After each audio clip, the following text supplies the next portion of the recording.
Olá, paz do Senhor, eu sou o pastor André Cardoso e que alegria estar mais uma vez com vocês aqui para mais uma escola bíblica online da Igreja Evangélica Canaã. E hoje, mais uma vez, temos a grata companhia do pastor Pedro Pardini, nosso pastor aqui do Departamento de Casais e Família da Igreja Canaã. Pastor, é um prazer muito grande, prazer demais de especial, viu? Coisa boa Amém. Estarmos juntos aqui. Glória a Deus, pastor, nós que agradecemos e toda essa lição aí nós vamos ter aí a presença do pastor Pedro, pastor Francisco, e eu creio que tem sido um tempo muito especial, muito produtivo, de muito aprendizado para nós, né? Agradecer também a Deus pela vida da missionária Melissa, que está no time aí, toda a técnica, o pessoal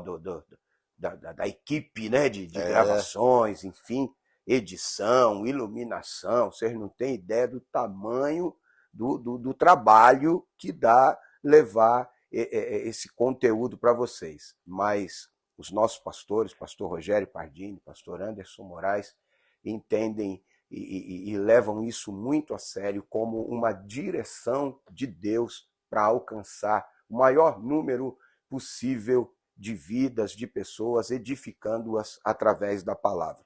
Alguém questiona, pastor Pedro, mas sentimos falta da aula presencial. Amém, é importante, nós entendemos, concordamos. Mas é triste ver que os que mais reclamam da aula online, muitas vezes nem acessam e quando nós estávamos no presencial também não vinha.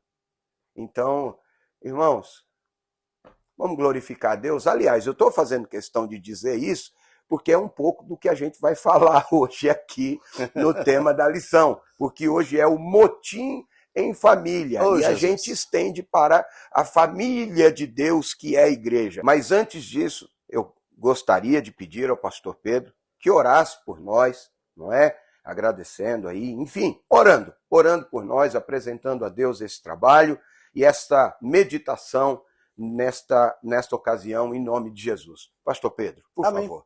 Amém. Curva suas frontes conosco, feche seus olhos. Pai querido e santo, obrigado, Pai, por mais este momento na Tua presença, obrigado pela oportunidade de estarmos nos debruçando em Tua palavra, pela oportunidade de estarmos levando esta porção das Escrituras a muitos lares, Pai. Há algumas pessoas que talvez não teriam a possibilidade de estar conosco aqui na Igreja Canaã, em São Caetano do Sul, talvez em outros estados, em outros países, mas o Senhor nos tem abençoado com este modo para fazer chegar a Tua palavra até estes. Louvado seja o Teu nome santo. Que a Tua presença continue conosco aqui, Senhor, que a Tua boa mão seja conosco, nos dirigindo, e que tudo que nós dissermos aqui, Pai, seja para edificação do Teu povo, meu Pai, seja para que eles possam crescer em Ti, serem fortalecidos, serem sarados, serem alimentados em Ti, Pai, serem alegrados na Tua presença por Tua palavra, Senhor. Que o Teu Espírito que está aqui conosco, que já é palpável aqui em nosso meio, possa, através destas telas, alcançar esse irmão, essa irmã que está conosco do outro lado da telinha e possa abençoá-los, em nome de Jesus. Amém. Amém. Glória a Deus. Então, dando sequência aqui a nossa meditação de hoje, lembrando os irmãos, nós estamos estudando aqui esta lição bíblica da editora CPAD, Relacionamentos em Família, superando desafios e problemas com exemplos da palavra de Deus. E hoje o tema motim em família. Motim em família. O que é motim? É um levante, é um ato de rebeldia, de contrariedade, né? Levantando-se contra uma ordem estabelecida, contra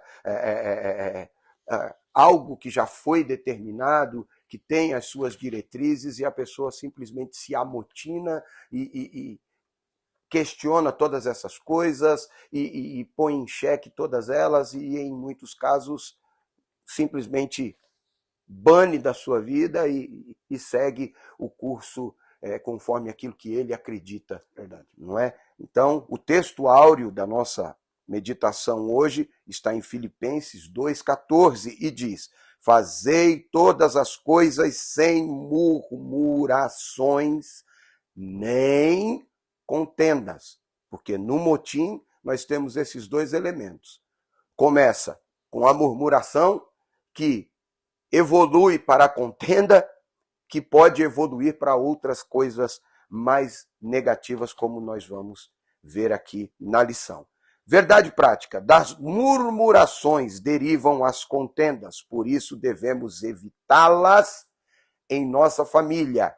Isso é o que foi proposto pelo comentarista, pastor Elienay Cabral, nesta lição bíblica. Mas eu estendo, não apenas na família, mas em todas as relações humanas, seja no trabalho, seja na escola, na igreja, nós devemos evitar as murmurações e contendas. Amém? Vamos à leitura bíblica em classe, nessa grande classe virtual que nós temos. Nós vamos à leitura bíblica. Iremos ler duas porções da palavra de Deus no livro de Números, no capítulo 11 e no capítulo 12. Nós vamos ler no capítulo 11, dos versículos de 1 a 7, e no capítulo 12, dos versículos 1 a 8. Amém? Eu vou dividir a leitura com o pastor Pedro. O senhor pode fazer Claro. a leitura de Números 11, de 1 a 7, pastor? Claro. Vamos fazer esse bate-bola. Um prazer, é um prazer. Números 11, de 1 a 7, diz assim a Sagrada Escritura. E aconteceu que, queixando-se o povo, era mal aos ouvidos do Senhor, porque o Senhor ouviu-o, e a sua ira se acendeu, e o fogo do Senhor ardeu entre eles, e consumiu os que estavam na última parte do arraial. Então o povo clamou a Moisés, e Moisés orou ao Senhor, e o fogo se apagou. Pelo que chamou aquele lugar Taberá, porquanto o fogo do Senhor se acendera entre eles. E o vulgo, que estava no meio deles, veio a ter grande desejo, pelo que os filhos de Israel tornaram a chorar, e disseram: quem nos dará carne a comer? Lembramo-nos dos peixes que, no Egito, comíamos de graça, e dos pepinos, e dos melões, e dos porros, e das cebolas, e dos alhos. Mas agora a nossa alma se seca, coisa nenhuma há, senão este maná diante dos nossos olhos. E era o maná como semente de coentro, e a sua cor era como a cor de bidélio. Números, capítulo 12, de 1 a 8. E falaram Miriam e Arão contra Moisés, por causa da mulher cuxita que tomara, porquanto tinha tomado uma mulher cuxita. E disseram: porventura falou o Senhor somente por Moisés? Não falou também por nós? E o Senhor o ouviu.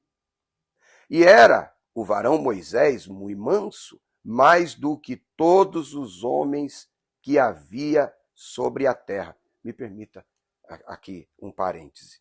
Versículo 3. E era o varão Moisés muito manso, mais do que todos os homens que havia na terra. Olha como Deus trabalha. Uau. Este chamado de homem mais manso matou um egípcio que estava agredindo um irmão hebreu. Isso para te mostrar que quando nós colocamos, como Moisés colocou, a sua vida ao serviço do Senhor, para ser conduzida pelo Senhor, ele transforma, ele muda. É verdade. Ele faz. Glória a Deus. Me perdoe, eu tinha que pontuar isso. Sim. Glória a Deus.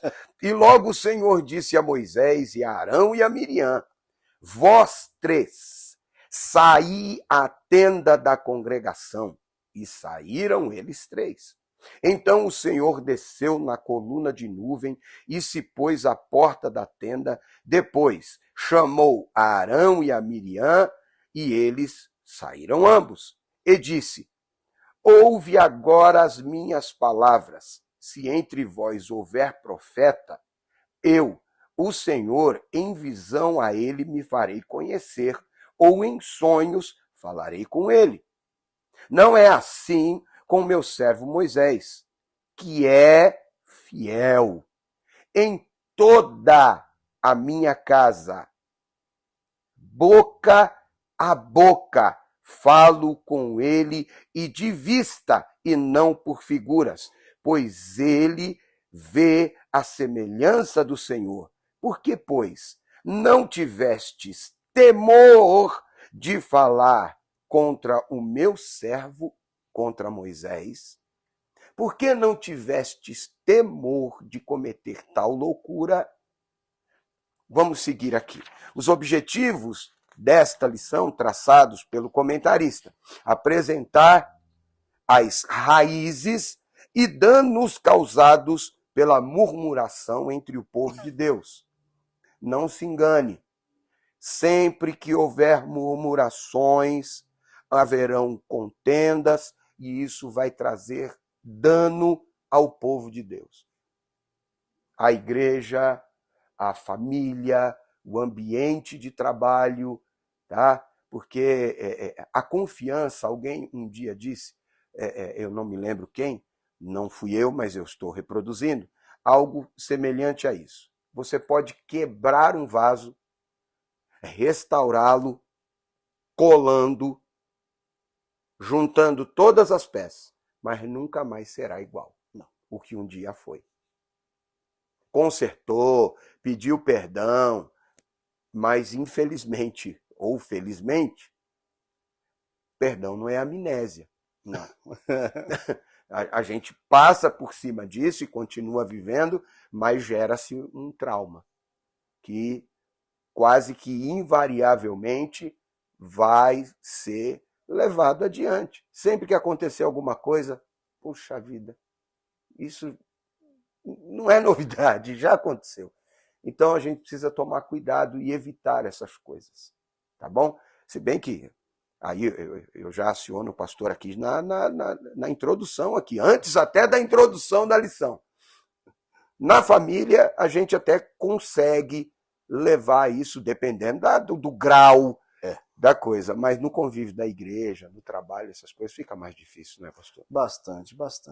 Até na família a gente leva, mas assim, a gente percebe que muitas famílias acabam, assim, se corroendo por conta da murmuração. Às vezes tem uma pessoa dentro da família que é aquele tipo da pessoa que só está reclamando de tudo, reclama disso. É aquela história, tá sol, tá reclamando que tá muito quente, tá frio, tá muito frio, tá chovendo, porque tá chovendo, porque tá seco, tá seco, tava precisando de uma chuva, né? E reclama de tudo. Gente, é coisa terrível, a murmuração é uma coisa terrível. Eu já trabalhei, pastor, trabalhei com uma pessoa uma vez, há muitos anos atrás, que ele reclamava de tudo. De tudo e para todos o tempo todo. A conversa dele era sempre reclamar de alguma coisa. Era triste de ver, porque era o tipo da pessoa que você via que ficava sempre sozinho. As pessoas não gostavam de se aproximar dele. Entendeu? As pessoas não gostam. Torna-se antissocial. Se torna antissocial. E incrível, porque por mais que seja ruim e seja um comportamento negativo, infelizmente, até esses comportamentos negativos atraem os seus novos adeptos. E tem gente que adere à ideia e todo o ambiente vai azedando. Exato. É uma coisa terrível, mas vamos continuar aqui. Segundo objetivo, identificar o real motivo que culminou, no caso da lição, a rebelião dos irmãos contra Moisés. E, em terceiro lugar, conscientizar de que Deus honra, aqui, um líder manso e humilde. Aquele que é manso e humilde, Deus honra, punindo os que lhe intentam o mal. Tá bom? Então, vamos dar sequência aqui à introdução da lição. Nesta lição, estudaremos o motim formado por Miriam e Arão contra a liderança de Moisés. Veremos que esse motim foi em família, pois Moisés, Miriam e Arão eram irmãos. A presente lição nos exorta a respeito do cuidado com as murmurações e as contendas na família, que contribuem para a desarmonia, e eu vou me atrever a acrescentar aqui a desconstrução da família, enfim, e de qualquer relação e ambiente. Por isso, aprenderemos que é prudente, é salutar, evitar as contendas familiares para que a paz e a harmonia reinem entre os santos. Tá bom? Reine entre os santos. Eu separei aqui já na introdução um texto da palavra de Deus e eu creio, pastor Pedro tem também um texto. Nós estávamos aqui conversando antes, Provérbios 15:1, não é, pastor? Sim. E eu vim aqui com Provérbios 10:19, que diz: na multidão de palavras não falta transgressões ou pecados, mas o que refreia os seus lábios é prudente. Sim. É prudente. Então, na hora que bate aquela vontade de reclamar, de murmurar, tem um hino da harpa lindo que diz assim: em vez de murmurares, cantar um hino de louvor a Deus. Jesus quer te dar vida santa, qual noiva levar-te para o céu. Em vez de murmurar, canta. Porque na multidão de palavras está ali, não falta transgressão, não falta pecado. Mas quem refreia a língua é prudente. E aí o pastor tinha sugerido Provérbios 15:1, não é, pastor? Provérbios 15:1 diz assim: a branda resposta desvia a ira, mas a palavra áspera faz subir o furor. Olha aí.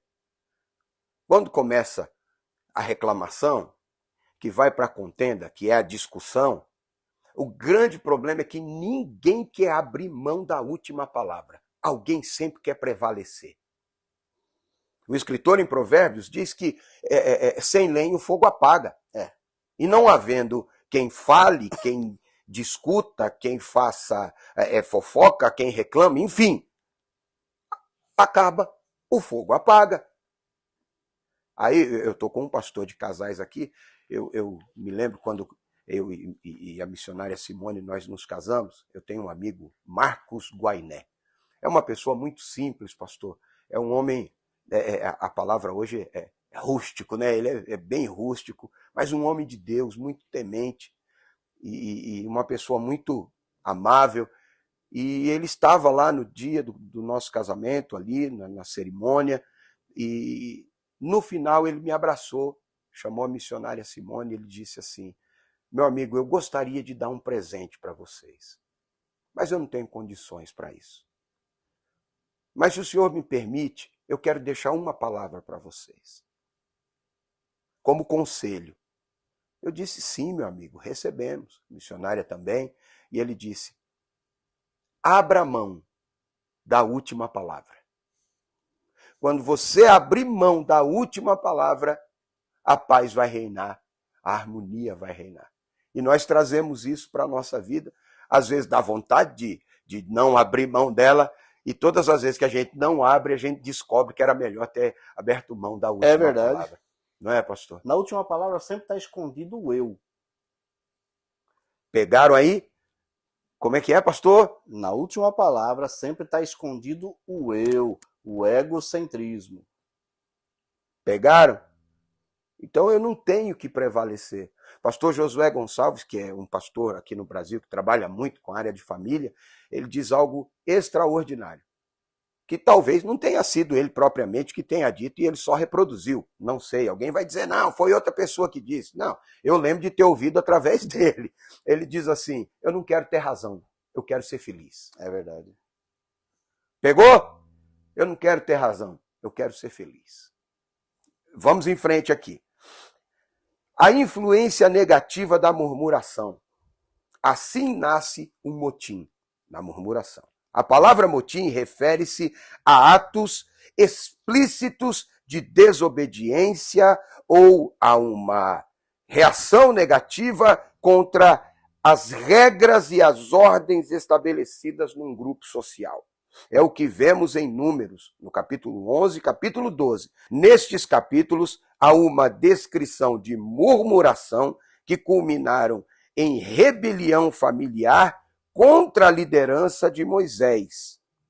Contra a liderança de Moisés. Vou pontuar aqui de novo. No capítulo 11, a murmuração começa no povo. É externa. O povo começa a questionar não apenas a Moisés, mas também questionar a Deus. Questionar a Deus. Muito rapidamente eles se esquecem do benefício de Deus e tornam a lembrar-se daquilo que eles acreditavam que era bom no Egito, mas uma memória seletiva, esquecendo de tudo que sofriam, né? E essa murmuração, ela vai acabar dentro da casa de Moisés, dentro da família, causando contenda entre os irmãos. Nós devemos tomar um cuidado muito grande com isso, para que as situações externas não tenham influência negativa dentro da nossa família, dentro da nossa casa. O problema da igreja, porque são relações humanas no meio do povo, da família de Deus, e aonde tem ser humano tem problema, elas devem ser resolvidas na esfera da igreja, no ambiente da igreja. Não deve ser levado para casa. Assim como a gente não leva problema do trabalho para casa. E não leva o problema de casa para o trabalho. E nem para a igreja. Cada coisa no seu lugar. A gente tem que tomar esse cuidado, porque senão daqui a pouco uma coisa está invadindo a outra. Não é, pastor? O senhor deve lidar muito com isso aí no aconselhamento com os casais. Sim, é muito comum também você ver essa situação das pessoas confundirem instâncias e a família vira uma bagunça, né? Vira uma bagunça, porque quando você vê o camarada tá trazendo problemas de fora, ninguém tá entendendo nada, de repente a família toda tá pagando porque o camarada tem um problema lá fora, né? Ou então ele tá com um problema na família, ele vai levar para o serviço. O que vai acontecer? A corda vai roer. A corda vai roer. Vai ter problema. Então, presta muita atenção nessa lição de hoje. Isso é algo muito, muito sério. Vejamos aqui, então, agora 3 queixas que remontam à rebelião na família do legislador de Israel. Primeira queixa. Israel havia saído da região ao redor do Sinai, no qual havia relativa fertilidade para a produção de grãos e havia ali água também. De repente, depois de andarem para além do Sinai e deparar-se com o inóspito deserto, os israelitas começaram a reclamar de Moisés. Começaram a reclamar de Moisés. Que Moisés os havia trazido para morrerem naquele lugar quando poderiam ter ficado no Egito. Olha que coisa terrível. Quando estava no Egito, não estava bom, o povo estava sofrendo. É óbvio que tinha algumas pessoas que estavam relativamente bem, tranquilas, tinham assimilado toda a cultura do Egito, fazendo seu comércio, tá? E geralmente é essa gente que puxa a fila, mas isso aí é o assunto para outro dia, para outra hora. Aí o povo começa a murmurar, reclamar. Aquela murmuração não só entristeceu a Moisés, mas a Deus, que havia libertado o povo do cativeiro, do cativeiro egípcio. Porque não foi Moisés que libertou o povo, foi Deus. Moisés foi apenas um homem que Deus usou. Mas aí o Moisés é o que está na linha de frente. E o povo vai reclamar em primeiro lugar com quem? Com ele. Só que reclamando dele, está reclamando de Deus. Vamos seguir. Senão a gente para. É verdade. Vamos seguir aqui. Vamos seguir aqui. Por isso, Deus operou o juízo de fogo, destruindo um grupo de israelitas que vivia reclamando. O Senhor chamou aquele lugar de Taberá, que significa queimar, queimada, incêndio, porque a ira do Senhor se acendeu.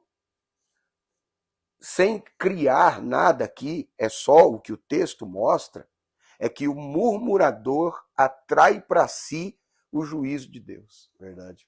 O murmurador atrai para si negatividade. O murmurador atrai para si tragédia, destruição e morte. O murmurador é aquela pessoa incapaz de ser grata por qualquer coisa. O murmurador é alguém sempre descontente. Nós já falamos disso aqui, sim, antes mesmo da introdução. É uma pessoa azeda, é uma pessoa amarga, é uma pessoa que não é agradável. É ruim a gente estar do lado de alguém que não consegue ver nada bom na vida, não tem uma coisa para agradecer. Como o pastor Pedro disse, como é, pastor? Se está sol, reclama do sol. Se chove, reclama da chuva. Se está frio, reclama do frio. Aí quando o calor vem depois do frio, mas não precisava esquentar tanto. Não precisava esquentar. Meu Deus do céu! Cuidado, gente. Cuidado. Porque se a gratidão abre portas, a ingratidão fecha. Cuidado. Segunda queixa. Números capítulo 11, versos 4 a 7. Após experimentar o juízo de fogo, no lugar de se humilhar diante de Deus, olha como que é o murmurador. Por causa da murmuração, a ira de Deus se acendeu, Deus visita com fogo, matam um grupo de pessoas, é exterminada por causa deles, por causa da murmuração deles, tá? O povo, ao invés de se arrepender, agora parou de olhar para Moisés e vai reclamar de Deus. O povo começou a murmurar contra o maná. Meu Deus. A provisão de Deus, o socorro de Deus, e o povo estava reclamando. Pastor, o senhor já parou para pensar no quadro geral disso aqui? 430 anos lá no Egito, sendo escravizados, né? De repente o Senhor levanta Moisés, eles veem nas pragas, eles veem os sinais assim tremendos, coisas terríveis acontecendo, e Deus guardando, preservando o povo dele assim, de uma maneira poderosa. Rapaz, eu fico imaginando a falta de temor desse povo para estar murmurando contra esse Deus. E a coisa a murmuração cega de tal maneira que a promessa qual era? Eu vou levar vocês a uma terra boa, espaçosa. Tá. Quando o texto fala terra que mana leite e mel, você não encontra lá, quem já foi para Israel não encontra fonte de leite, não encontra fonte de mel. Deus está falando que é uma terra próspera, onde vocês vão prosperar. E quem já foi lá para Israel, o pastor já teve essa oportunidade, chega lá, está no meio do deserto, plantado no deserto, mas prospera. Prospera, o que planta, cresce, frutifica, é algo extraordinário. Pastor, é incrível, você vê um solo extremamente, assim, pedra, para tudo quanto é lado, mas o Senhor os levanta com a agricultura, meu Deus do céu. Aí, olha como é a loucura da murmuração. A promessa é essa. Mas entre a promessa e o cumprimento, entrar na terra, tem um tempo de preparação. O problema é que a gente é impaciente demais. E a gente esquece desse processo, a gente só quer o resultado. Mas tudo na vida, mesmo que venha de Deus, em muitas vezes, na maioria delas, nós vamos ter que trabalhar, nós vamos ter que nos dedicar em tudo. A prosperidade financeira, Você vai estudar, você vai trabalhar. Se você não teve a oportunidade de cursar uma universidade, mas você tem o tino para o trabalho, né? Você tem visão empreendedora, você vai ter sucesso, você vai ter fracasso, você vai ter algumas vitórias, durante o processo muitas derrotas, mas isso tudo está te preparando para alcançar algo. Era o que Deus estava fazendo, limpando o povo, tirando aquela coisa toda do Egito, preparando o povo para receber a promessa. Frase já muito dita nos nossos dias: se você tiver paciência para esperar em Deus e passar pelo processo, inevitavelmente você vai viver a promessa, o propósito de Deus na sua vida. Amém. Não se deixe levar pelo engodo, o erro da murmuração que cega. Porque esse povo, eles cometem o que o pregador diz em Eclesiastes 7:10. Nunca digas,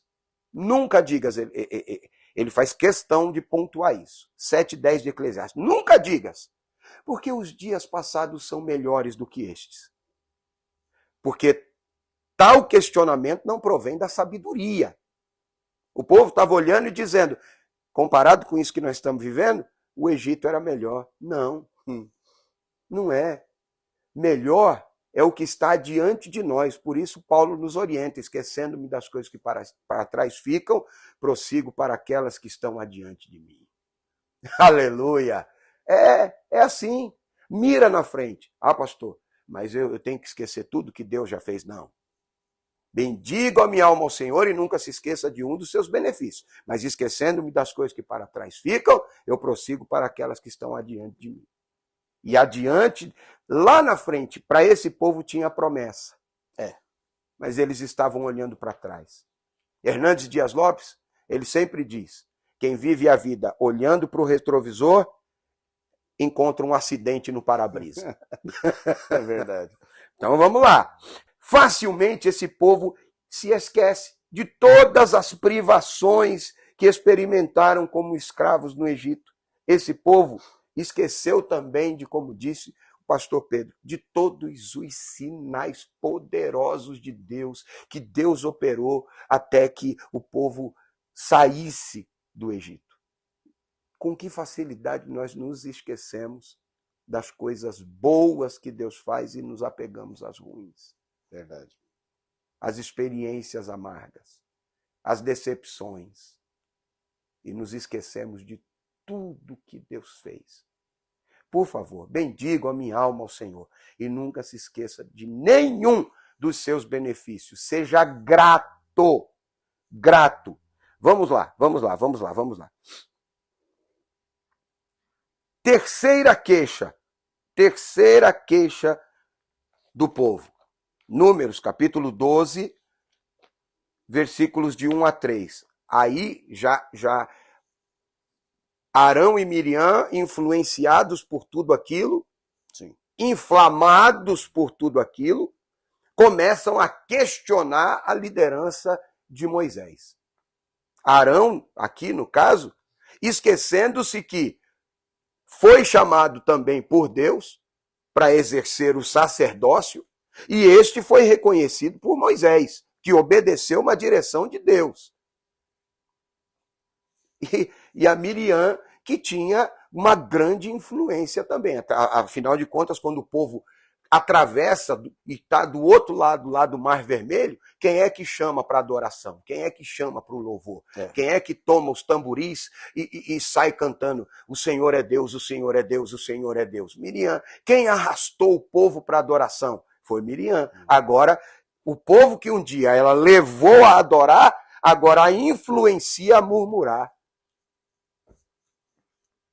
Peraí, gente. Isso é perigoso. Muito perigoso. Vamos lá. No capítulo 12, após todo o contexto de murmuração apresentado no capítulo 11, temos a rebelião de Miriam e Arão contra a liderança de Moisés. Trata-se de uma rebelião na família de Moisés, Arão e Miriam, que eram irmãos. Em primeiro lugar, Miriam e Arão não aceitaram o casamento de Moisés com uma mulher cuxita. Cuxita aqui é etíope. Etíope, não hebreia. E aí, tudo que precisar, porque quem está com um coração endurecido, amargurado, inflamado pela murmuração e pela contenda, ele procura uma brechinha. Pelo em ovo. Pelo em ovo, para ele soltar, eu vou usar essa expressão aqui, soltar os cachorros. É isso aí. Para vir com tudo e pôr todo aquele lixo acumulado para fora. Os irmãos de Moisés, eles se fizeram, como diz no provérbio de nossos dias aqui, né? Eles fizeram o famoso Maria vai com as outras, né? Se deixaram ser influenciados pela murmuração do povo e entraram na onda. A porta de entrada foi o casamento com a mulher etíope. Mas qualquer outra coisa que Moisés fizesse, ia dar na mesma. Sim. Ia dar na mesma. Ia demorar um pouquinho mais, mas iria acontecer, porque já estava no coração. Verdade. Já estava no coração. Eu me lembro, quando no começo da fé eu congreguei com um pastor, ele dizia, coração não é lata de lixo. Cuidado com as coisas que você tem acomodado no seu coração. Porque uma hora vai transbordar. Uma hora vai transbordar. E aqui eles estavam entupidos, entalados. E na primeira oportunidade botaram tudo isso para fora. Botaram tudo isso para fora. Começou com a mulher cuxita, mas vamos ver até onde foi. Por não ser de nenhuma família hebreia, como já dissemos, mas da descendência de Cã, filho de Noé. Teve muita resistência de aceitação, pois o povo era considerado vil, os etíopes. Aí tem uma dose de preconceito, mas o foco não é esse. Você vai ver, nós vamos continuar aqui, você vai ver. Porém, essa murmuração ia mais longe. Olha aí, isso ia mais longe, muito mais longe. Por serem mais velhos do que Moisés. Moisés era o mais novo. Miriam e Arão queriam ter um tratamento protagonista, como o de Moisés. Eles queriam mais destaque. Eles queriam mais voz de decisão. Verdade. Eles queriam mais poder. Eles queriam mais visibilidade. Pastor, eu não duvido que não passava pela cabeça de Miriam, tipo assim, esse moleque só tá vivo porque eu dei a ideia do cesto e fui lá falar que era para ser criado por uma mulher hebreia. Meu Deus! Eu não meu duvido. Deus, meu Deus! O Arão, quando ele subiu, ficou no monte lá, aquele tempo todo lá. Quem ficou aqui segurando aqui esse povo fui eu. Fui obrigado até a construir um bezerro de ouro para manter o povo junto. Tudo porque esse rapaz irresponsável ficou lá 40 dias, 40 noites no monte. Tá certo que estava fumegando, ele estava vendo umas coisas lá que só ele viu, mas vai saber o que ele viu também, né? E o que eu fiz? Eu acho interessante quando Paulo, escrevendo aos Coríntios, ele diz, somos todos cooperadores de Deus. Paulo planta, Apolo rega, mas quem dá o crescimento é Deus. Aleluia. Nós precisamos parar, porque atrás da murmuração e da contenda e da última palavra, como muito bem, você pode não acreditar, a gente está aqui gravando, mas a gente sente aqui o mover do Espírito Santo, a presença de Deus aqui, nesse bate-papo, compartilhando a palavra, não é? E eu sinto, é Deus falando, o pastor Pedro, com muita propriedade, disse, o eu está escondido lá. A vaidade, a necessidade de eu aparecer, a necessidade de que todos saibam que eu tenho uma participação maior do que...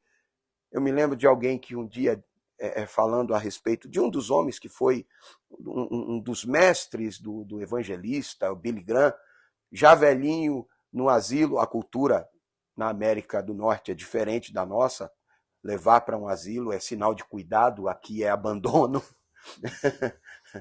É questão cultural, não vou nem entrar no mérito disso. E ele está assistindo na televisão uma cruzada e alguém que sabia chega para ele e diz: você não fica chateado de um menino que você ensinou, um rapaz que você ensinou, ter toda essa projeção, todo esse reconhecimento e o senhor não? Ele olha, dá um sorrisinho assim, aquele de maroto, e diz: eu sou co-participante dessa obra. Glória a Deus. Quando os discípulos voltam, depois de terem sido enviados uma primeira vez por Jesus, eles voltam todos alegres, contentes e dando um relatório dizendo: em teu nome nós curamos, em teu nome expulsamos demônio. Jesus disse: tá bom, mas a alegria de vocês não deve estar nisso. A alegria de vocês deve estar em que os seus nomes estão escritos no livro de Deus, no livro da vida. Vamos seguindo aqui. A inveja na família é um sentimento perigoso. Nós já estudamos aqui, meditamos em lições anteriores sobre José e seus irmãos. Sim. Isso causa um prejuízo enorme, enorme. Traumas terríveis se deixarmos crescer essa inveja, essa raiz de amargura. Nós precisamos ir lá no foco e cortar o mal pela raiz. Você não pode deixar que essas coisas prosperem no seu coração. Eu vou repetir: coração não é lata de lixo. E assim chegamos ao final do primeiro tópico. A síntese é: os episódios de murmuração estão na origem do motim, da contenda produzida pelos irmãos de Moisés. Tudo começou com a murmuração do povo, que tomou conta do coração deles e que eles levaram para casa. O povo reclamou tanto que a culpa do negócio era de Moisés e de Deus, que os dois também miraram no Moisés, até esqueceram de Deus, que era Deus que tinha chamado ele, e miraram no Moisés e bora! Moisés vai apanhar pior que pandeiro no samba. Misericórdia, Deus nos guarde, Deus nos guarde, pastor. Vamos lá, segundo tópico. O motivo da rebelião de Miriam e Arão: a inveja.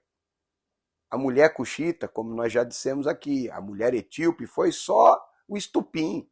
Era o pelo em ovo que eles estavam procurando para poder ir partir para cima de Moisés com a gana toda. Vamos lá.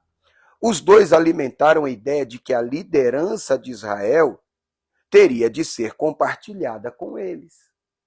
Compartilhada com eles. Miriam era profetisa e Arão, sumo sacerdote. Eles já tinham uma posição privilegiada.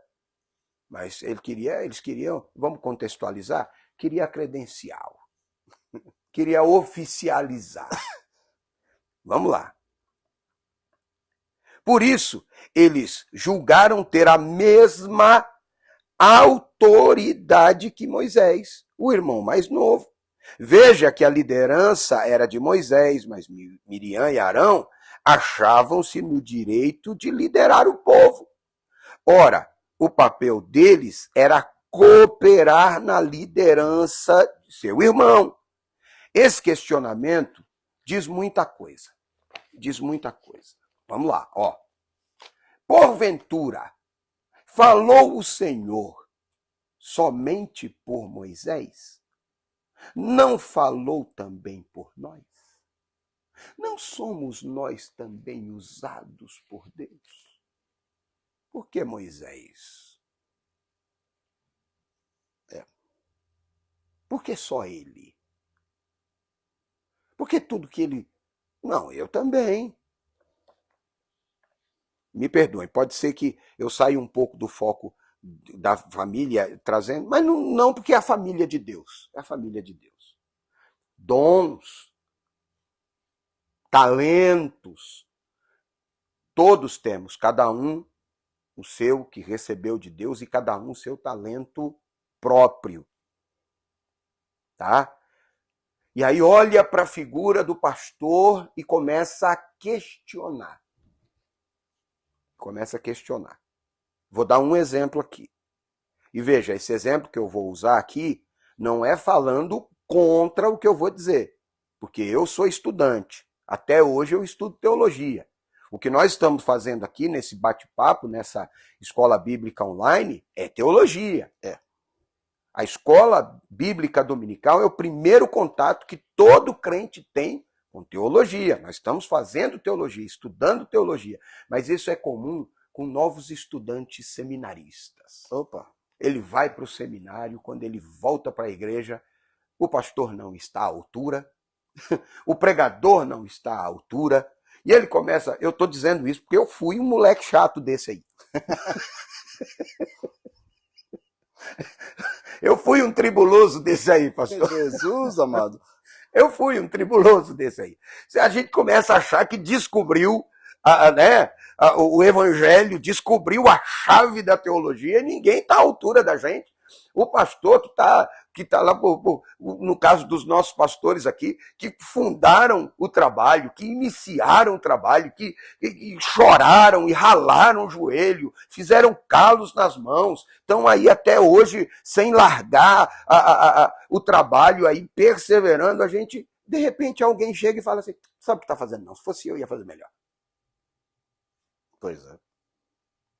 Gente, toma cuidado, isso é perigoso. Veja, eu não estou falando mal da teologia. Ela é boa. É boa. O problema é o coração de quem estuda. E tem alguns que nunca aprendem. Graças a Deus eu aprendi a lição.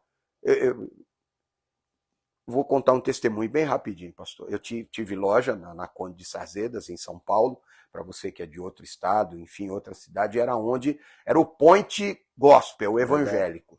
Bíblia, CD, tudo, quando a gente precisava, corria lá. Livro, um negócio. E eu tive um comércio lá, tive loja lá. E eu, no horário de trabalho, entre um cliente e outro, eu estava estudando, lendo. Aí veio um irmãozinho, um senhorzinho, hoje não fala negro, fala preto. Vamos lá. E cabecinha branca, ele passou, olhou de novo, voltou a terceira vez. Está estudando, né, servo? Eu disse sim. Gosta de estudar, né, servo? Eu disse sim. É bom estudar, né, servo? Eu disse sim. Ele falou, mas você recebe uma palavra de Deus, de alguém que não estudou tanto assim? Eu digo, todo, né, o descobridor dos 7 mares. Eu disse, se é de Deus eu recebo. Ele disse, continue estudando a teologia. Estude bibliologia, cristologia. E pelo que ele foi falando, ele sabia o que ele estava falando. Sabia. Bibliologia, cristologia, paracletologia, teontologia. Estude tudo isso. Mas eu vou te dar 3 matérias para você estudar e nunca se esquecer delas.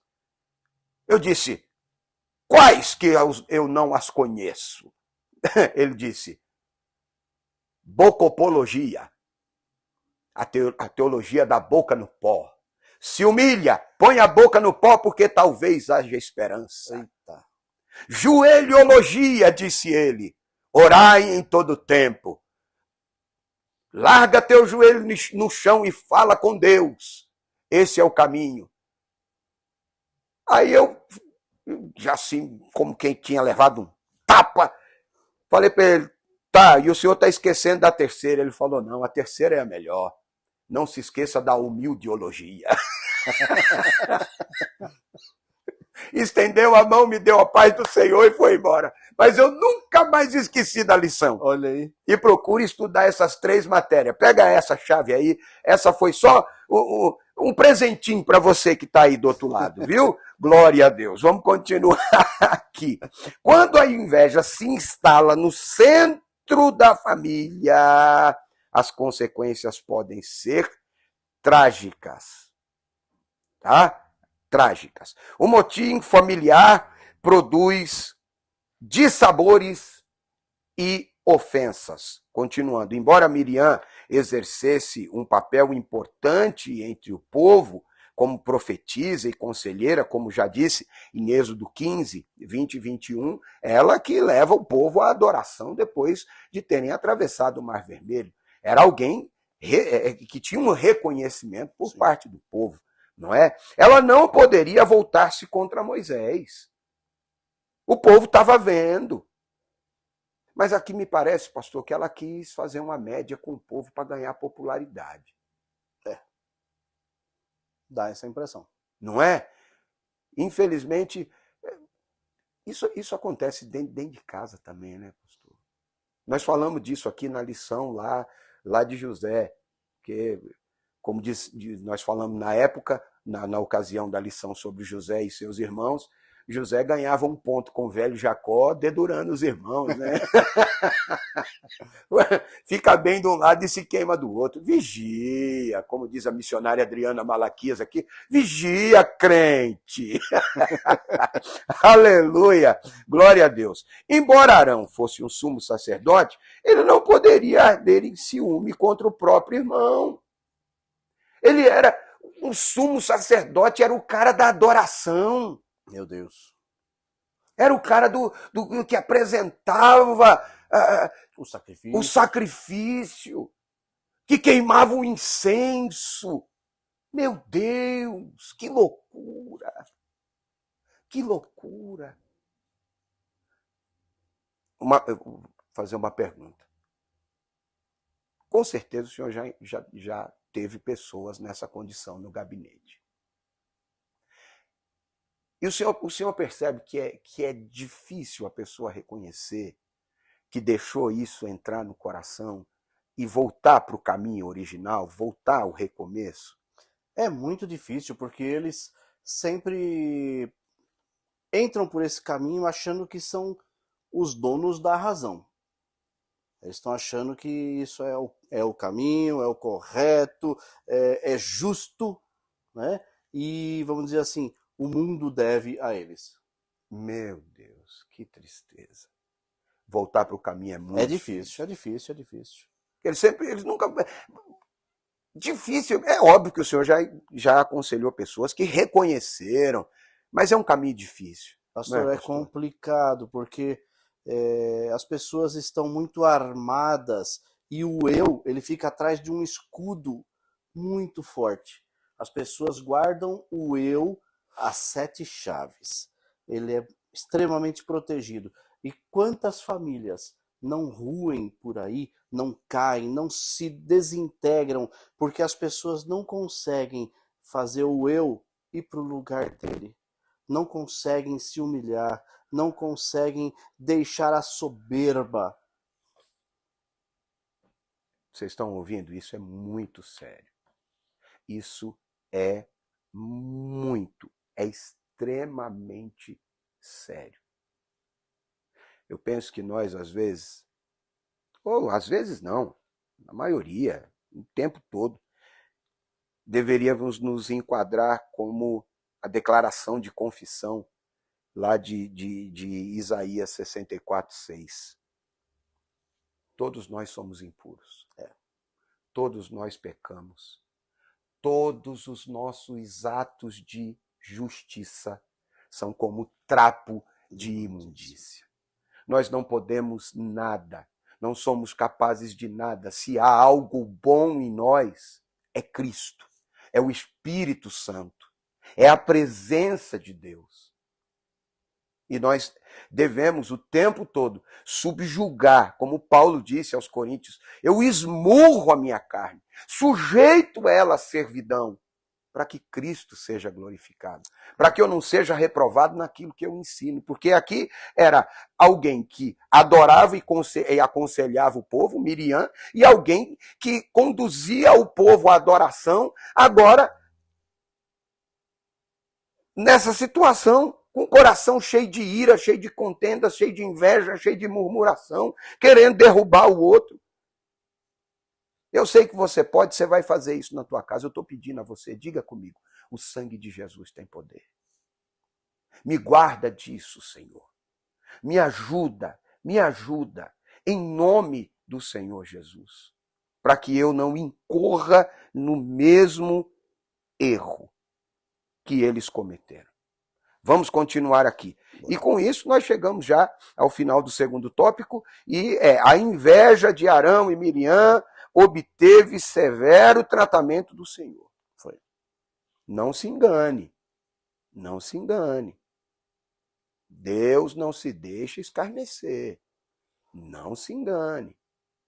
Davi, que tinha todos os motivos e teve oportunidades para tocar aquele que lhe perseguia, não era nem o contrário, não é Davi que estava perseguindo Saul, ele estava sendo perseguido, então ele tinha o direito de tocar, de se defender, era legítima defesa. Ele disse, de jeito nenhum eu vou tocar em alguém que foi ungido, de alguém que foi separado.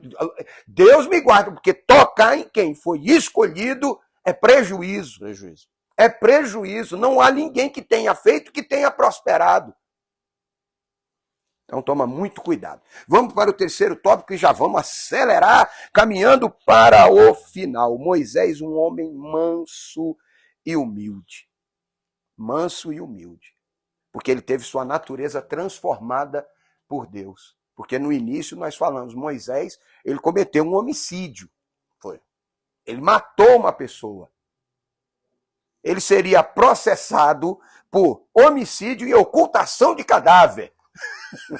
Tá bom? Mas aqui, agora, no capítulo 12 de Números, Deus fala dele como um homem manso, humilde e fiel a Deus no meio do seu povo. Porque Deus transforma o ser humano, que a ele se entrega de coração, de alma, de espírito. Vamos lá. A Bíblia declara que Moisés era um homem humilde, manso, em suas atitudes. Números 12, versículo 3. Ele não revidou a atitude de seus irmãos.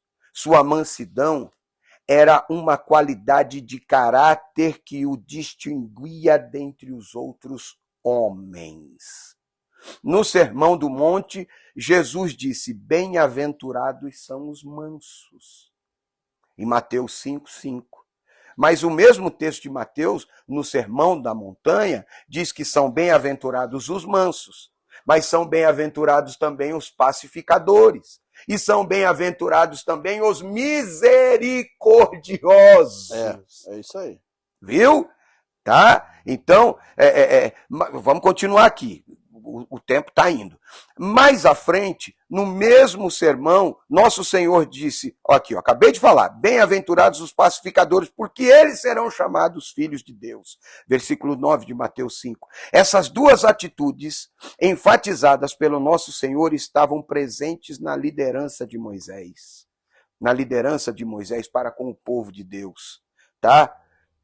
Na mentalidade mundana, olha, isso aqui é muito sério. Na mentalidade mundana, ser manso pode significar ser fraco e covarde. Mas não se trata disso.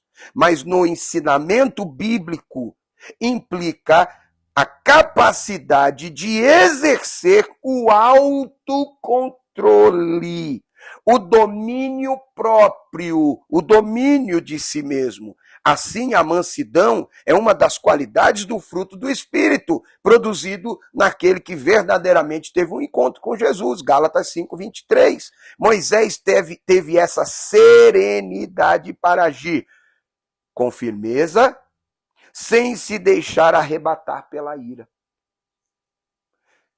Foi Deus quem disse, olha isso aqui é muito sério, pastor. Foi Deus quem disse aqui no capítulo 12 que nós lemos, que ninguém era como Moisés. Deus disse, ninguém é como meu servo Moisés. Se tiver profeta, sonho, visão, figura. Com ele eu falo boca a boca. Eu conheço Moisés. Prova disso lá no encontro na sarça, Deus chama Moisés 2 vezes. Moisés, Moisés. Na cultura hebraica, quando alguém era chamado 2 vezes pelo nome, o que estava chamando estava dizendo, eu te conheço. Eu sei quem você é. Deus conhecia Moisés. Moisés conhecia Deus. Ele poderia muito bem orar e dizer, Deus, pesa a mão nessa turma. O fogo que o Senhor mandou e consumiu os murmuradores, consome agora, Senhor. Porque a carga está pesada. Ele simplesmente se calou e esperou Deus agir. Pegou? Pegou essa chave? Fique quieto.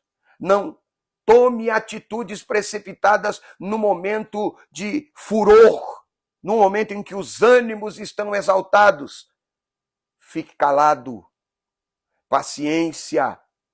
E aqui eu aciono mais uma vez o nosso pastor, principalmente nas relações entre marido e mulher, no casal, na família. Pastor, essa situação aqui falando da mansidão de Moisés, a gente pode perceber uma coisa.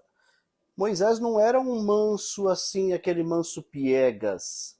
Não era um manso que, tá tudo bem, do jeito que vai, vamos, né? Nada disso. Né? Tanto que a atitude dele, inclusive, até o fato dele ter matado o egípcio lá, o enfrentamento de Faraó, né? Tudo isso mostra que ele era um homem de atitude, ele tinha a energia necessária, porém essa mansidão era uma força, era um poder sob domínio. Estava sob domínio, autocontrole, domínio próprio dele, exercia controle sobre toda esta força. Era um homem, sem dúvida alguma, muito forte, era um homem de personalidade na medida que o Senhor o fez, né? Ele tinha lá a sua... Porque o Senhor não ia pôr qualquer um para ir na frente de Faraó, né? E a gente vê nas Escrituras que Arão falava alguma coisa, mas a maioria das falas, apesar de que Moisés falou, manda Arão comigo, para me ajudar lá a falar, né? Porque eu sou homem, eu tenho dificuldade aqui de boca, tudo mais, mas só que a maioria das falas eram de Moisés, né? Exatamente. Só que essa mansidão descrita aqui, na verdade é o Espírito do Senhor ajudando o homem a ter toda esta força, este poderio sob controle. Sob controle. Controle do alto. Mais do que autocontrole, o controle do alto. Permita-se ser controlado pelo Espírito Santo, por Deus. Tá? Não, alguém pensa, e eu ouvi uma fala, Augusto Cury, o nosso senso de justiça desvirtua da justiça de Deus. E imaginando que estamos exercendo justiça, nós estamos sendo injustos, brutos, ignorantes, tornamo-nos até fofoqueiros. Porque a nossa justiça é equivocada, a nossa força é desmedida, é equivocada. Sansão era forte? Era forte. Fisicamente, José era forte? Acredito que não. Igual a Sansão? Não. Mas o Sansão, forte, brincou com o pecado e foi derrotado no colo de Dalila. Eita. Mas José, que não era tão fraco, mas que tinha visão de Deus, visões de Deus, revelações de Deus, fugiu da mulher de Potifar. Isso aí. Quem é mais forte? Aquele que reconhece a sua limitação e evita. É isso aí. Foge. Por que você brinca com o perigo? Você sabe? Em Provérbio está escrito, desvia-te do caminho da prostituta. Daquilo que vai te levar ao pecado. Você sabe que ela está na rua A, faz o caminho pela rua D. Pastor, mas é mais longe. Mas você vai evitar o mal. Você vai evitar o erro. Não, eu sou assim e eu falo a verdade, doa quem doer. Geralmente essas pessoas que falam a verdade, doa quem doer, ficam muito doloridas quando elas sentem o gosto da mesma verdade e do mesmo peso com que elas julgam os outros. São pessoas que se autodenominam sem filtro. Só que, pastor, eu vou te falar uma coisa, esse filtro é treinável. Se o crente se chega na presença do Senhor, o Senhor o ajuda a treinar. Esse filtro é treinável. Essa é uma desculpa esfarrapada. Eu sou assim, quem quiser me aceita assim, eu não tenho que mudar por ninguém. e aí vive uma vida... Você sabe bem do que eu estou falando, você sabe bem a vida que você tem vivido. Tá bom? Vamos seguir aqui. É possível ser manso, misericordioso e pacificador. Tá? Deixa de ser aquela pessoa que bota mais lenha na fogueira. Ai, alguém veio contar alguma coisa. Não acredito. Inflama mais a coisa. Não. Se o Moisés tivesse partido para discussão, a coisa tinha se avolumado. Ele se calou, e quando ele se calou, Deus falou.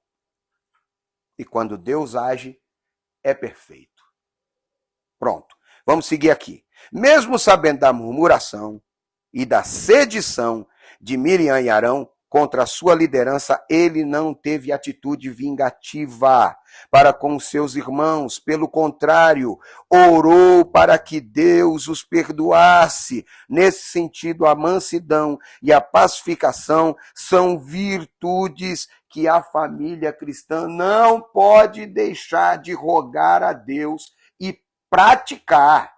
São duas virtudes indispensáveis ao equilíbrio da família cristã. E aí eu vou para a igreja, eu vou para tudo na vida.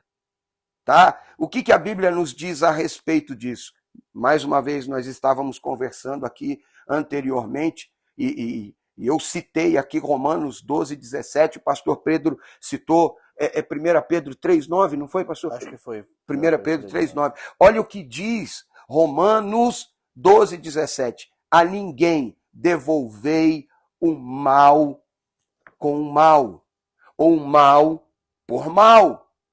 A ninguém. Antes, fazei o bem. Fazei o bem. Não é porque alguém fez que eu devo fazer. Eu não devo nivelar por baixo. Por que eu vou praticar aquilo que eu reprovo? 1 Pedro 3,9, pastor? 1 Pedro 3,9, é isso aí. Ele diz aqui, não tomando mal por mal ou injúria por injúria, antes, pelo contrário, bendizendo, sabendo que vós fostes chamados para que sejais herdeiros da bênção. Você é herdeiro da bênção. Eita. Nós somos herdeiros da bênção.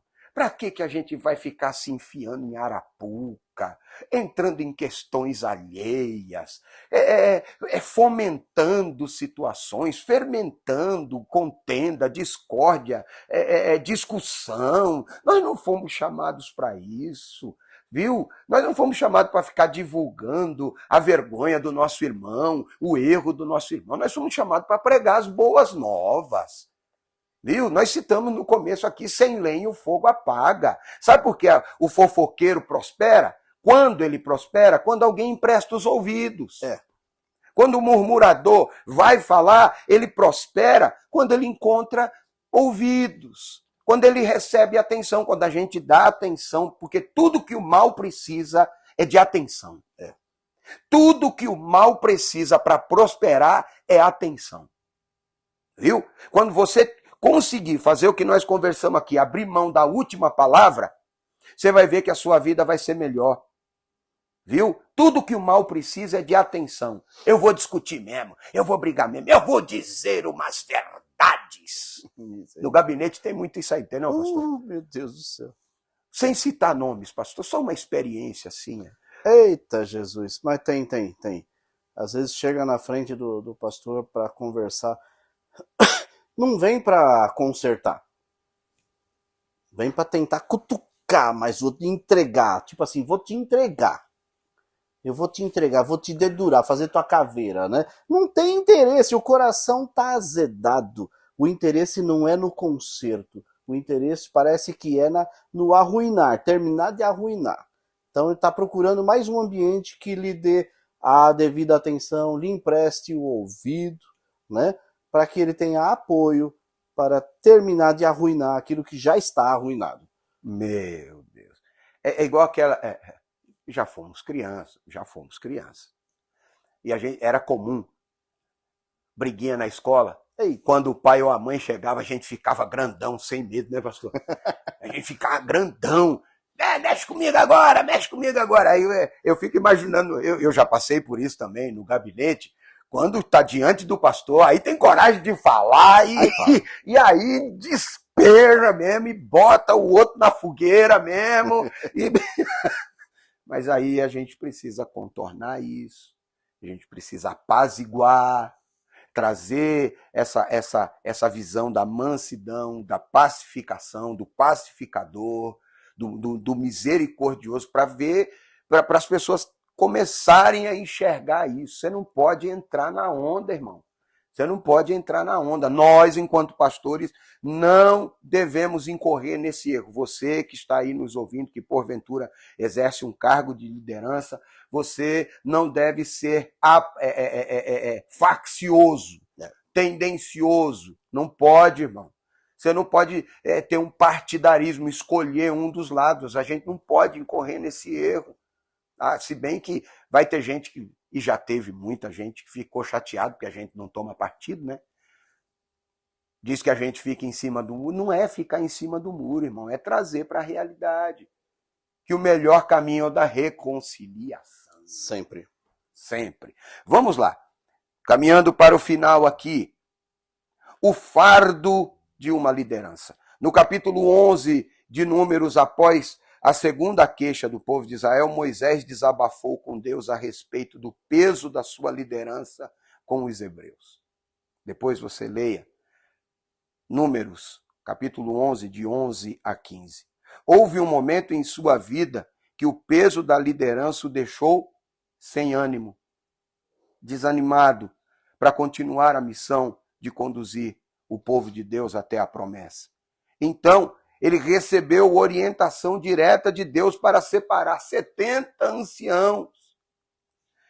Dentre os principais de Israel, Números 11, 16. Ao escolher 70 anciãos, o Espírito de Deus repousou sobre eles e começaram a profetizar. Versículo 25. Esse episódio remonta ao contexto da rebelião dos dois irmãos de Moisés. Outro sim, é uma bênção quando o Espírito Santo é derramado sobre a família, enfim, no lugar do ódio. Ao amor no lugar dos ciúmes e da inveja, a parceria e comunhão, ao invés de divisão, de dissensão, que o Espírito Santo opere o caráter de Cristo em nós. Em nós, não é no outro, é a partir de nós. Eu devo ser o agente transformador da minha família, da minha igreja. É outro caso que a gente lida muito, pastor. Eu não vou mais para essa igreja porque lá tem gente que faz isso, faz aquilo, faz aquilo outro. Eu não quero estar no meio dessa gente. Aí vira um desigrejado. E agora está na moda o desigrejado. Eita, Jesus. Mas se não faz parte do corpo, não é corpo. Não é corpo. Não é corpo. Tá? Aí alguém me procurou um dia e disse, pastor, eu não vou mais nessa igreja por causa disso. Eu estava na loja, lá na Conde ainda, pastor. Fui por telefone. Quem passava se escandalizou. Porque do outro lado ele começou a falar todos os defeitos dos irmãos. Aí aquilo começou a me... E aí eu confesso que eu comecei de uma forma perigosa, pastor. Eu não vigiei. Não vigiei. Mas como ele estava assim muito exaltado, eu fiz igual aquela turma. Um dia eu vi uma imagem de alguém apagando fogo num poço de petróleo, e para apagar ele explodiu, provocou uma explosão. E aí o oxigênio acaba, então acaba o ciclo do fogo. E aí eu falei, eu vou jogar uma bomba nesse negócio. Tá certo que eu não pensei, mas aconteceu isso aí. Eu dei um grito do lado de cá do telefone, falei, cala a boca! Cala a boca! Se você quer sair da igreja, seja homem o suficiente para dizer, eu não quero mais ser crente. Eu quero ser desviado, eu quero voltar a beber, me drogar, me prostituir, eu quero voltar para a vida de pecado. Não põe a culpa nos outros. Aí ele me xingou um montão de lá, eu falei, daqui a pouco eu estou fechando a loja. Eu vou aí na sua casa e vou falar essas verdades na sua cara. Se você vier aqui, eu vou quebrar sua cara. Eu falei, eu pago para ver. Jesus, amado. Não façam isso, por favor. Por favor, não façam isso. Pastor, me ajuda. Pode não. Não pode. Eu sei que a discussão foi mais um pouco, escandalizei o povo que estava passando ali, mas hoje, depois disso, fazem 16 anos deste episódio. E esse irmão e amigo, que na época nem era batizado nas águas, era um novo crente, hoje é batizado nas águas, é cooperador na obra de Deus. Eita glória. Pai, esposo, não conseguia parar num emprego, hoje trabalha, é um homem bem-sucedido, porque obviamente que depois dessa conversa dura, nós nos encontramos, oramos juntos, e eu mostrei para ele dentro da Bíblia que ele deve ser o agente transformador. Se lá está cheio de murmurador, seja você diferente. Se lá tem gente que comete pecado, que durante a semana bebe, no domingo está lá com a mesma boca que enche de cachaça o corpo, que fala palavrão, que mente, que engana, e no domingo está cantando, seja você diferente, seja você um adorador em todo tempo. Ah, é que o cara compra e não paga e está lá tomando ceia, o cara compra e não paga, está enganando os irmãos. Seja você diferente, não seja como ele. Ah, o cidadão mente para a esposa e isso. Não nivela por baixo. Seja você a diferença. É possível. Mas vamos continuar, porque o tempo já acabou. Bora. A punição. Não se engane. Não se engane. A punição, Números 12, 4 a 7. A rebelião provocada pela inveja de Miriam e Arã contra a liderança de Moisés acendeu a ira do Senhor. Por isso, eles foram convocados juntamente com Moisés para fora da tenda. Versículo 4, capítulo 12 de Números. O Senhor desceu na coluna de nuvens, uma demonstração de sua presença, e falou diretamente com os dois revoltosos. Deus falou direto com eles, mostrando-lhes a sua soberania divina. Ele deixou claro que com Moisés, diferente do que fazia com eles, falava face a face, não por figura. Miriam ficou leprosa. Tá? No mesmo instante, ela foi separada do arraial por 7 dias, carregando a marca da vergonha. Ainda que Deus foi misericordioso, foram apenas 7 dias. Poderia ter sido muito pior. Não se coloque nessa situação de risco. Evite. Seja crente em Jesus Cristo. Vamos caminhando para... Assim, o texto mostra que todo motim no centro da família tem consequência trágica. E aqui tem um detalhe interessante. Por que o Arão não foi ferido de lepra? Alguém diz que porque ele estava com o peitoral do juízo. Mas ele foi inteligente. Ele foi sabidinho. Quando a lepra, pegou na Miriam, rapidinho ele pediu perdão.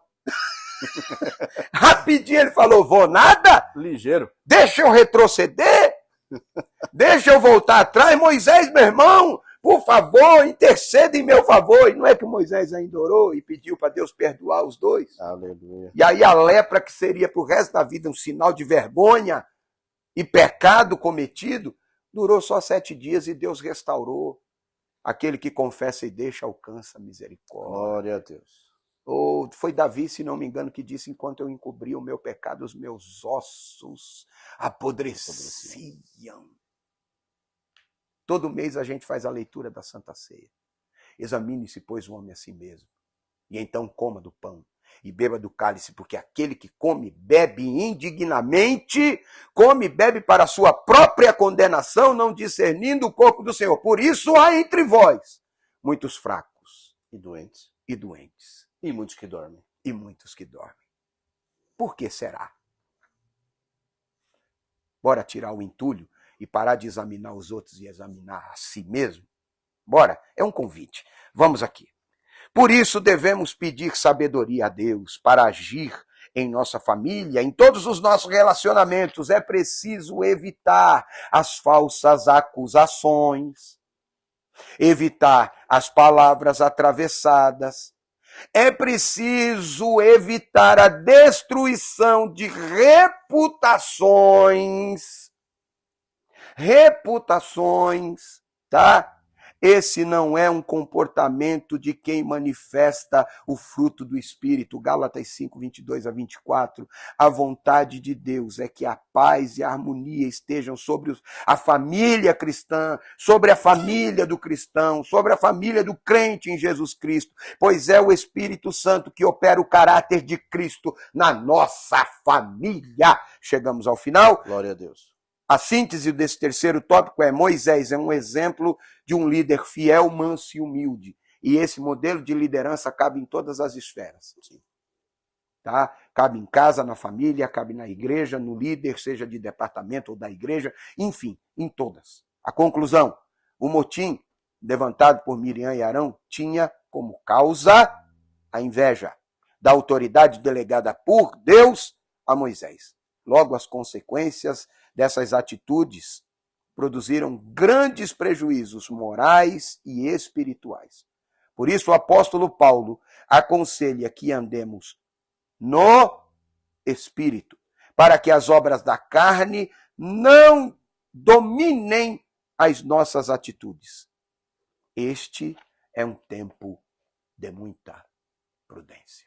Verdade. Não se permita ser dominado pela carne, pelas obras da carne. Viu?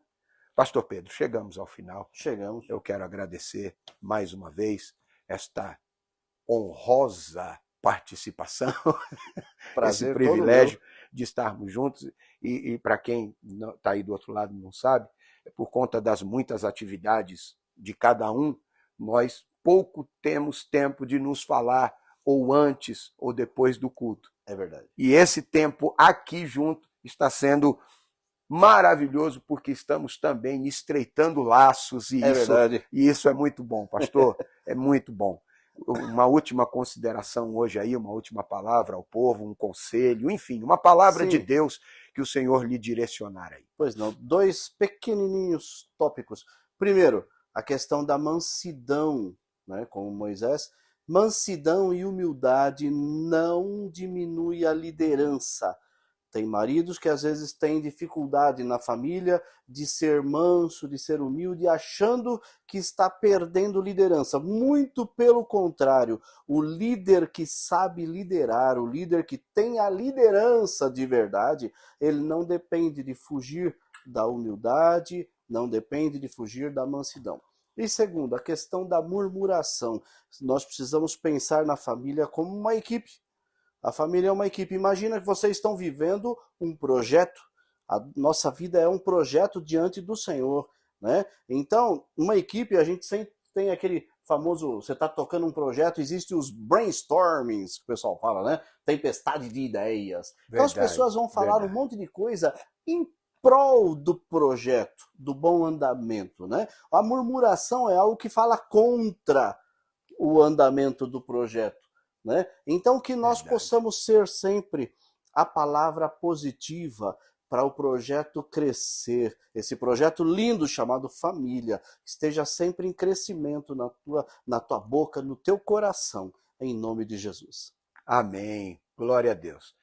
Meus irmãos, nós estamos nos despedindo hoje, mas já deixando o convite para que na próxima semana você esteja conosco aqui, nesse mesmo horário, nesse mesmo local, ou em qualquer horário, dependendo de onde e quando você puder ver, mas aqui estaremos nós esperando você para mais uma escola bíblica online da Igreja Evangélica Canaã. A próxima aula com a missionária Melissa e com o pastor Francisco, e nós vamos dando sequência ao trabalho. O Senhor te abençoe e te guarde.